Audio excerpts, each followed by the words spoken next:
President Bush signed legislation today creating an independent commission to investigate the September 11th attack on America.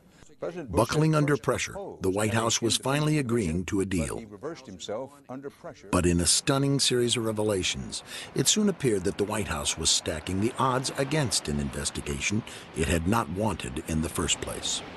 The president named a supporter, Dr. Henry Kissinger, Secretary of State in the Nixon and Ford administrations, to head the panel. He has a penchant for secrecy, which is not what's needed here. There are questions about his role in Vietnam, his role in the coup in Chile. Several family members approached Kissinger and requested a meeting at his office in New York.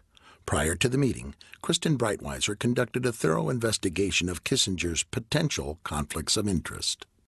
Probably much to the chagrin of some of the people in the room, Lori asked some very pointed questions.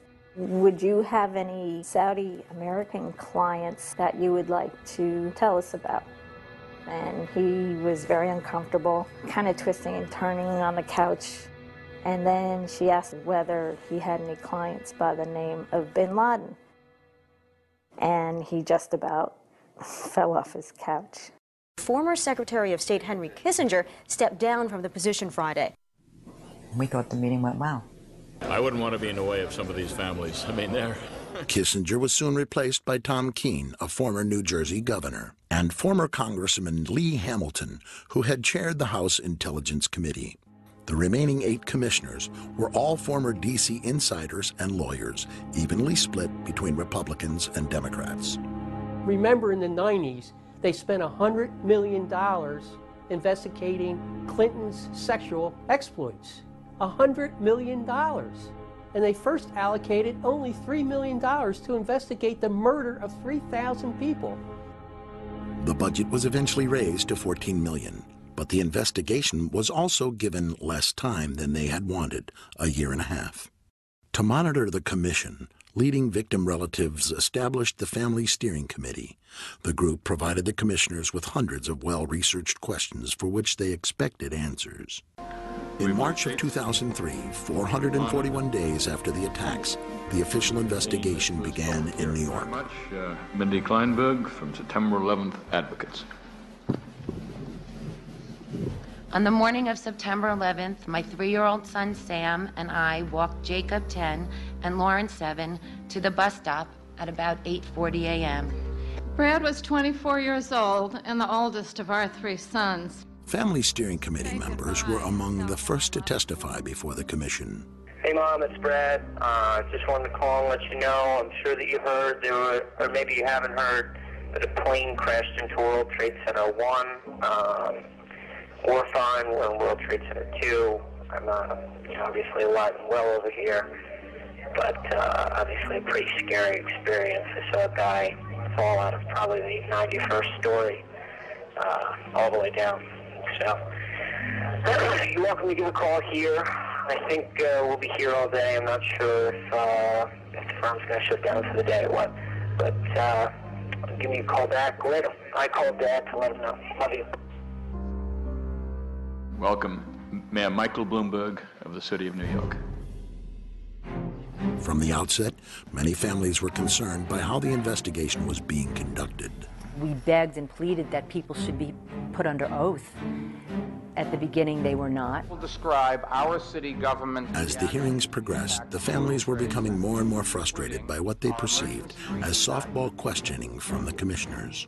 I've appreciated already his remarks. We have certain questions that we, the families, wrote for each of the people that were coming to testify today.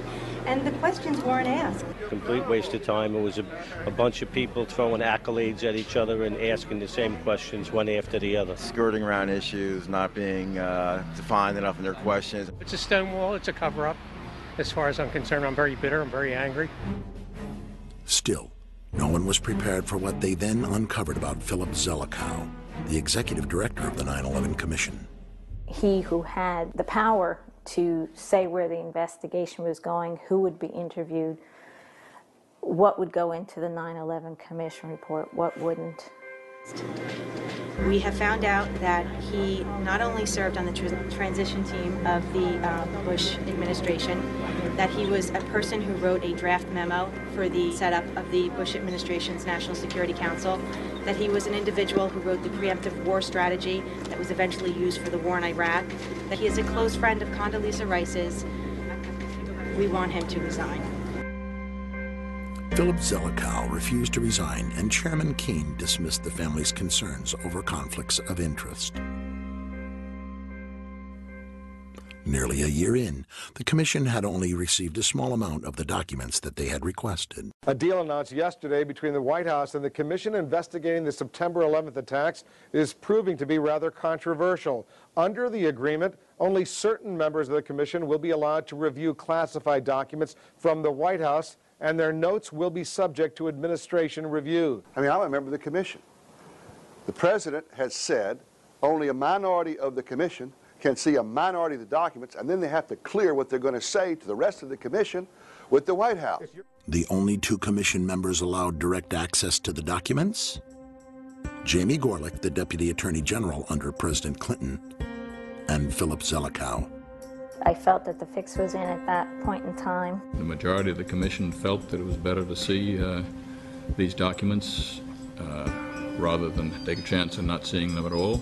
It's a scam. It's absolutely disgusting. This is important. We cannot do our responsibilities if we don't have all of us access to all the documents we need, including what's in the White House. And with the investigation nearing its deadline, the President, Vice President, and National Security Advisor were still refusing to testify publicly. Yet few Americans were aware of the family's plight. Up till then, the hearings had received only minimal coverage. Suddenly, that all changed.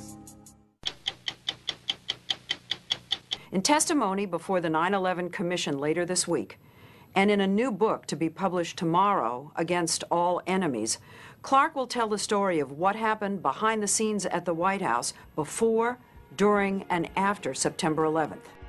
To the loved ones of the victims of 9/11, your government failed you. Those entrusted with protecting you failed you. And I failed you. Mr. Clark is the first person that has apologized to the families. Clark's testimony provided the families with the timely leverage they needed to increase public pressure on reluctant White House witnesses. The Bush administration will allow National Security Advisor Condoleezza Rice to testify publicly before the 9/11 Commission. For President Bush, it was a dramatic reversal. I've ordered this level of cooperation because I consider it necessary to gaining a complete picture of the months. And even the President and Vice President agreed to meet with the Commission, but with a catch. They insisted on meeting together behind closed doors and not under oath. Mr. President, why are you and the Vice President insisting on appearing together before the 9/11 Commission? Because the 9/11 Commission wants to ask us questions. That's why we're meeting, and I look forward to meeting with them and answering their questions. Why you're appearing together rather than separately, which was their request? Because it's a good chance for both of us to answer questions that the 9/11 Commission is looking forward to asking us, and I'm looking forward to answering them. Let's see. We have to have one story, so I'll say part, and if I get it wrong, hedge a little bit and give me the next. I want to thank the chairman and vice chairman for giving us a chance to share views on different subjects. And they had a lot of good questions, and I'm glad I did it. I'm glad I took the time. What topic did the commissioners want to spend most of the time on? It's probably best that I not go into the details of the conversation. The President and Vice President of the United States, don't you think they should be able to stand up and speak their own words? They should go under oath. They should be, yeah. In public. Don't you think that the families deserve to have a transcript or to be able to see what you Adam, said? you asked me that question yesterday. I got the same answer, yeah. In July 2004, the Commission published its final report, the result in part of the family's 2.5-year struggle for answers. 2.5 million pages of documents. We've interviewed over 1,200 individuals, including experts and officials past and present. And you've produced a truly bipartisan report that honors the thousands who died on 9/11, honors their grieving family members. Thank you for creating a report that may be one of the most important publications of our age. We, waited for the report to come out and were hopeful. I was always hopeful that we would get a report that answered my questions. However, the commission report failed to meet many of the family's expectations and concluded that 9/11 was merely a failure of imagination. The percentage of the questions that got answered was very, very low. I'd say maybe 30% got touched upon, 70% didn't. The stuff that's included is the stuff that they really didn't have too much choice in including because they knew what we knew. You can do an investigation, and if you don't really want to research an area, you just don't look at it. If you don't ask them all the questions or you don't let them tell you the whole story, then you could write a report based on half truths.